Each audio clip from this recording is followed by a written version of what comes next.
welcome back to Shcores. I'm Sasha, and today I just wanted to do a quick review judging on my experience using both Booksloth and the Storygraph, and comparing the two and sort of weighing up the pros and cons of using both. So I haven't really logged books online, so I never really used Goodreads. But I recently sort of started really wanting to make sure that I was like getting through all of my books, all of my TBRs, really making sure that I was reading as much as I wanted, but also really getting the value out of the things I already had, rather than just like buying tons of books and then never reading them. So I thought that, everyone's sort of like discussing between these two different book tracking platforms. And I wanted to try out using both of them, seeing which I think, and which I would prefer to use in the long run. So currently I use both platforms. My username on the Booksloth is Sasha Scores, and then my username on Storygraph is just Scores. So same as my YouTube handle, so you should be able to find me on both. And I try and log the same reviews or similar reviews on both of them, although obviously there's no current sort of way to cross-platform yet, so it's a little bit irritating in that, so I have to add them both. So I've got some things on lists on one platform that I haven't got on the other platform, but I am currently using both of them. So as like I said, I haven't used Goodreads, so I'm not really comparing whether or not you can import your data from Goodreads, because I don't really know how that works. I also am not comparing them to Goodreads because I've never really had an extensive use and test and try out of that platform. So in terms of Booksloth, the first thing I want to say is that Booksloth is an app. I'm going to try and include photos so you can see what I'm talking about. Booksloth is an app. When you open it up for the first time, it will ask you to log in. It'll ask you to log what kinds of books you're interested in, a couple genres that you're interested in, and it will develop recommendations for you from those. I found that it was actually kind of difficult to sign up to Booksloth. It didn't want to sign me up for a couple tries. I am using it on Android, so maybe people on Apple devices have a different experience. But I found that it didn't want to sign me up. I had to like take a couple days, and maybe it's because I was signing up at a time where lots of people were signing up. I don't know. So after you kind of finally manage to sign up, it has quite an obvious and easy to understand platform. It's got like a discovery page, it's got an upcoming page, it's got a community tab, and then it's got sort of your profile tab. All of it's pretty easy to navigate, relatively easy to figure out. Some of the things, such as like searching for users, can be a little bit hidden. So the pros of Booksloth is that it has recommendations for you.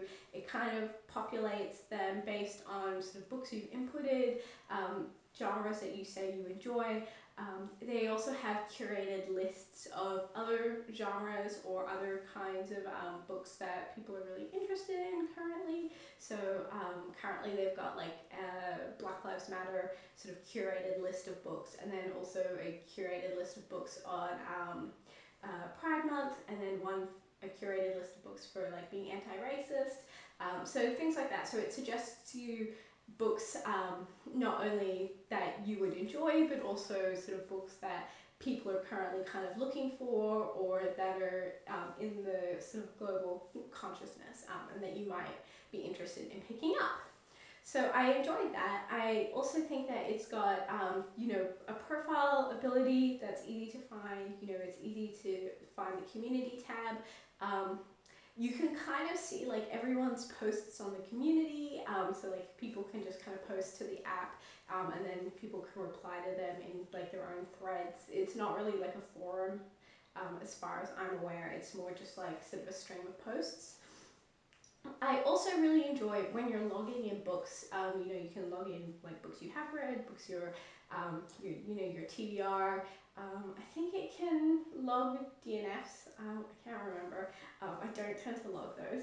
Um, but what I really enjoy about it is that on your currently reading tab, you can log how much progress that you've made on a book.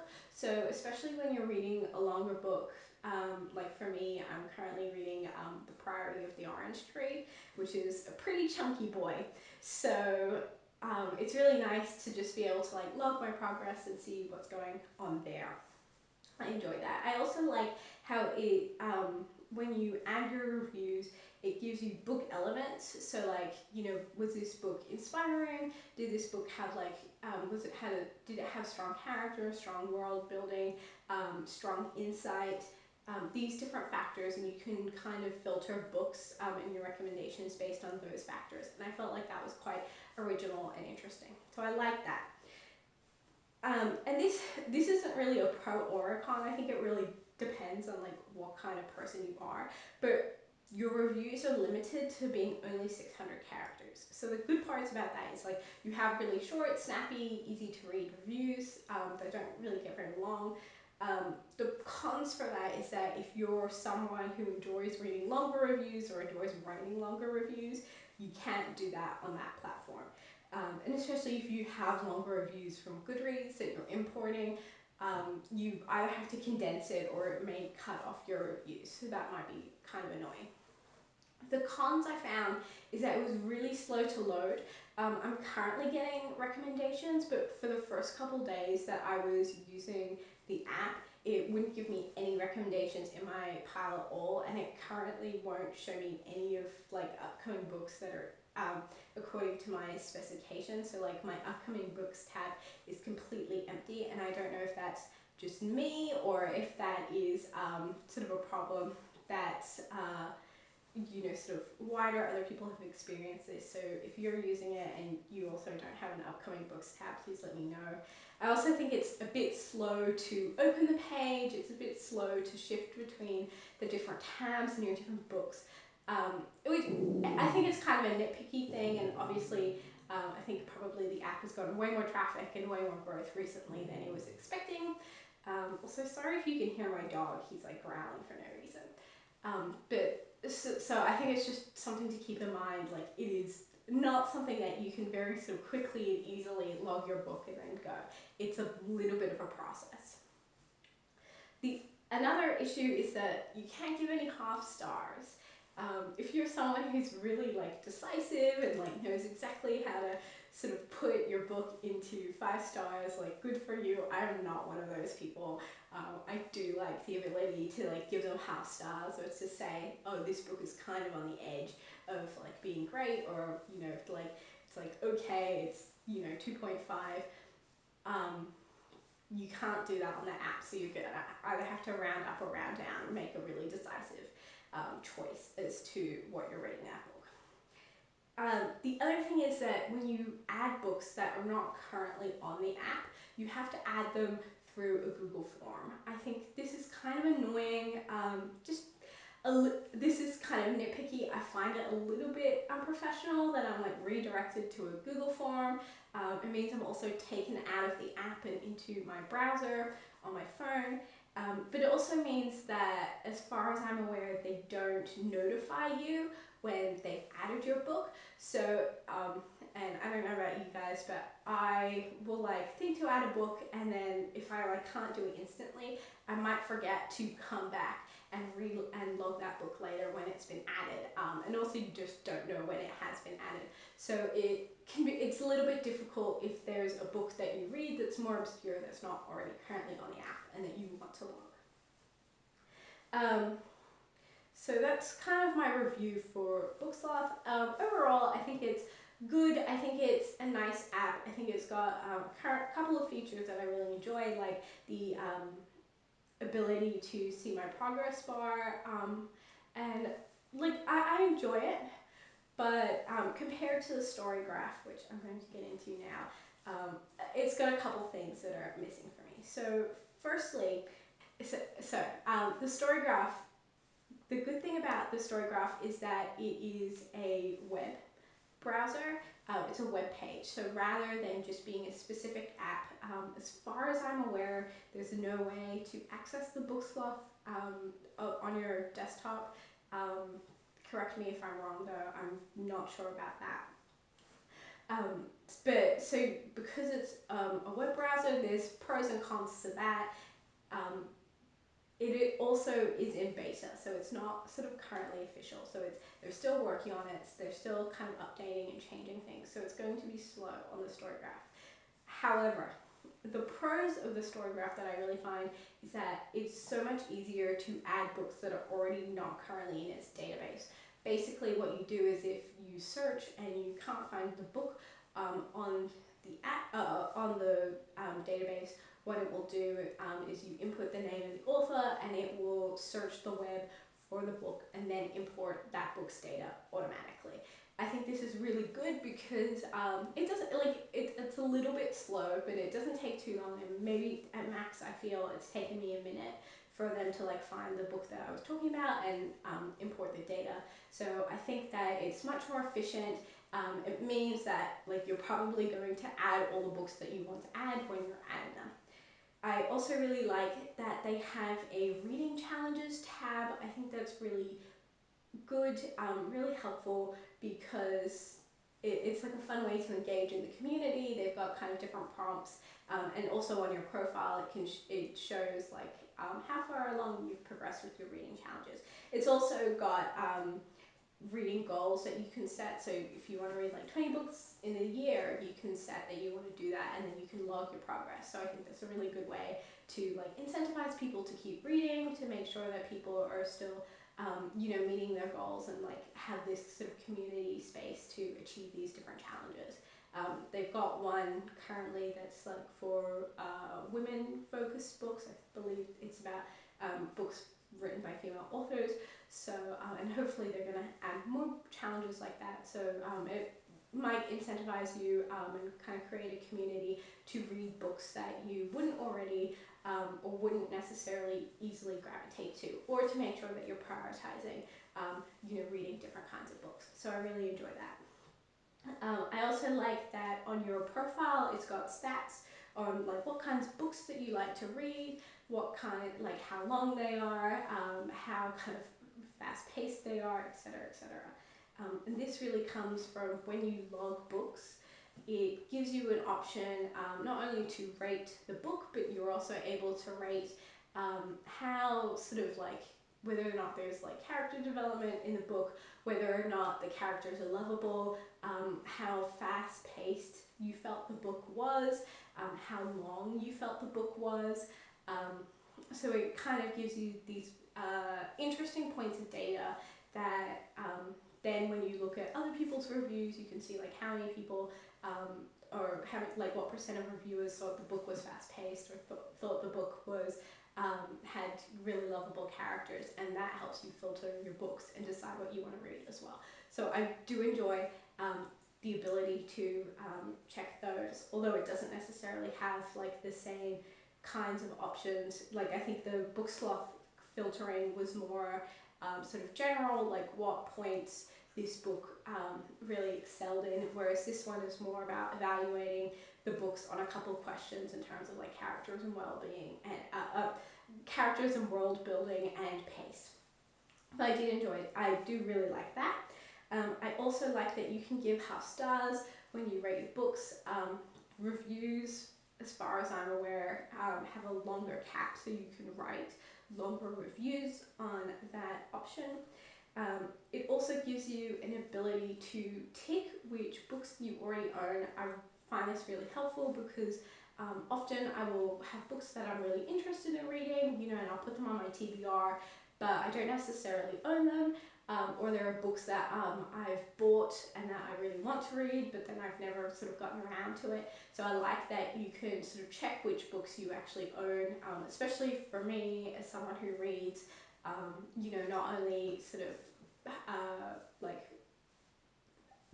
not only real, what's the word? not only like tangible copies, I guess, like paperbacks or hardbacks, but I also read on my Kindle. I also read on Audible and different kinds of audiobooks. So it allows me to check these books, and I really enjoy, and like, so I can filter, you know, if I'm looking on my TBR, I can say, oh, these are the books that I already own, I should read one of these. You can't, however, log, and so the cons to this app that before I forget, the last pro to this app is that I believe it's black owned, or it's started by a black woman, and I think that's really good, because I think that just generally within sort of like books, within publishing, that sphere, you don't tend to get a lot of black women, you know, sort of like their voices and their opinions and their platforms being given to them.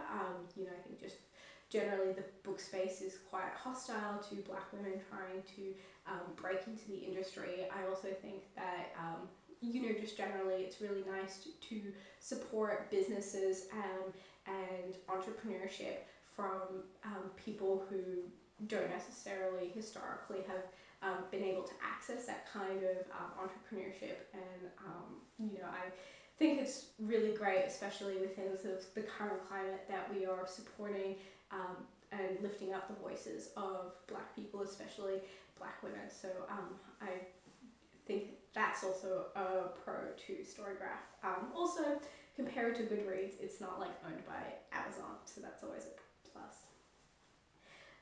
The cons to the Storygraph though is, firstly, it's in beta, it's going to change, it's not currently you know, sort of like finalized, or things are changing. So in terms of like recommendations, because they've had a big influx recently, they're not currently giving me recommendations. I don't know whether or not like they kind of handpick or like edit your recommendations, but when you sort of log in, you give a more text-based answer to what kind of books you enjoy reading, you know, what kinds of like genres and characters, etc., that you're interested in. So I think that it's a little, so like the pros to that is it's probably a little bit more personalized than a more generalized quiz, but the cons to that is it is going to take you at least a couple days, if not weeks, to actually get recommendations loading. So I have not currently gotten any recommendations yet. So I can't really attest to how accurate or informative or helpful I found those recommendations. There's also no ability to put progress bars. I think that's like a little bit annoying for me. Like, again, like I said, when you're reading a really long book, it's just like nice to be able to input your progress and like how far you've actually made it into the book. I really enjoy that. So hopefully there'll be some kind of functionality for that. There's also no app for the Storygraph. I think that you know, like depending on how much you actually enjoy using your web browser and you're happy with that, I think it does have a really good and functional and easy to use mobile site. I don't necessarily feel like it needs an app, because the mobile browser, or the mobile site, is like really easy to use and really functional. But if you prefer having an app on your phone, then you're not going to get that from the Storygraph. So that's something to consider. Overall, I think I personally am currently leaning towards the Storygraph. I find the options on the Storygraph are tailored a little bit more to my interests. I feel like at least in terms of being able to log my own reading, I find that it creates a sort of nicer environment for me to log my reading, my thoughts on the books that I'm reading, and also log, you know, my progress in terms of like challenges, and the fact that it gives you statistics on what kinds of books that you're reading and what kinds of books you enjoy, as well as sort of how many you've read. I also really like it has a reread function, so it allows you to put like when you first read the book, but then also you can add additional rereads. So you know, if your kind of like opinion changes, or you can log not only that you've read this book once, but that you're reading this book multiple times. And I think that's really nice to see, especially if like you have a favorite book, or even just in terms of like quantifying how many books you're reading on an app that wouldn't allow you to sort of put in rereads. You know, you may be reading lots of books, you may be sort of like reading a lot, but if you're rereading often, then you won't necessarily see that progress reflected in your profile. So I do like that option. I think that the Booksloth is nice. I like its recommendations. I think that its community tab is nice. And I like the fact that you've got like these book elements that you can rate what the book is doing really well. But I prefer sort of the community element of the story graph, just because I find these challenges more engaging and interesting, and give me more of like an incentive to actually engage with the community.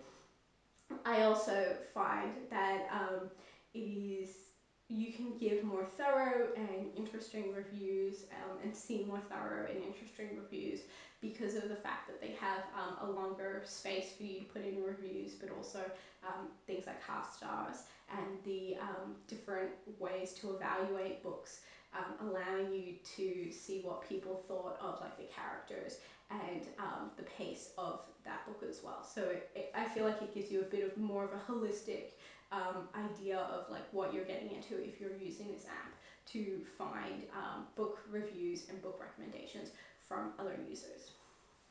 Overall, I'm gonna keep using both of them for now. I'm definitely gonna try and cross post as much as possible. Currently, I'm just trying to like input in a lot of the books that like I have read within the last couple of years that I really enjoyed reading. I'm mostly sort of inputting currently like the books that I love. Obviously, like those are the books that I remember the best. So if you're looking at my profiles on either of them, the reviews that I currently have are mostly books that I really have enjoyed reading in the past. Some of my favorite books, which I've logged on there, are The Sellout by Paul Beatty, Convenience Store Woman by Sayaka Murata, The Vegetarian by Han Kang, just to name a few. And I like the fact that I've been able to put up reviews for those books. So I will continue using both of them, but currently I'm leaning towards the story graph. And if you're someone who isn't necessarily like sort of interested in engaging in lots of different book communities, I think the story graph gives you great ability to write your reviews, to really sort of easily explain what you're thinking about, like what you're doing, but also I think that it has like a good functionality in general. I like the fact that you can write reviews on your computer, but also on your phone. Um, if you're looking for recommendations more to like come a little bit more quickly, maybe go with the Booksloth. Just currently, based on my experience, it's more likely to give you recommendations faster. So if you're using these kinds of review sites in order to get advice on what books to read, to have sort of like people recommending you books, the Booksloth is probably going to suit your needs faster. If you're using this more as a way to review books or to track your reading progress, I feel like the Storygraph has like much greater functionality in that regard. So, but let me know, like, what sites are you using? Do you still use Goodreads? If you have opinions about comparing these to the functionality of Goodreads, I'd really like to know. I think that's, I don't really have that experience to share. So if you have opinions on that, please let me know in the comments. And if you enjoyed this breakdown of the two different apps, please like this video, subscribe if you're interested. I mostly post sort of journaling content, but I really want to get into posting more about books, more about reading, and sort of cultural insights on those books. Just generally, I'm trying to I have sort of a goal this year to be less consumerist and like buy less things, and part of like buying less things is really understanding and appreciating what I already have. So I'm trying to go through a journey of like reading all the books that I haven't picked up that I've bought in the past, but also rereading a lot of old books that I enjoyed or that I can't even remember what are on. And historically, I'm not a rereader at all, so this is like a really interesting challenge for me to reread these old books. So if that's interesting to you, sort of please like and subscribe. And also, if you're interested, I post sort of like live tweets about sort of like books that I'm reading, as well as sort of like cultural insights and things like that. I'm much more engaged on my Twitter at shcores_. And also you can find my journaling pursuits on my Instagram at Sasha Journal. So those are going to be linked in the description below. I really hope that you found this video interesting or engaging. And if you have a really great day or evening, and make sure that you're reading some books today, I would be really grateful and happy to hear. So, bye!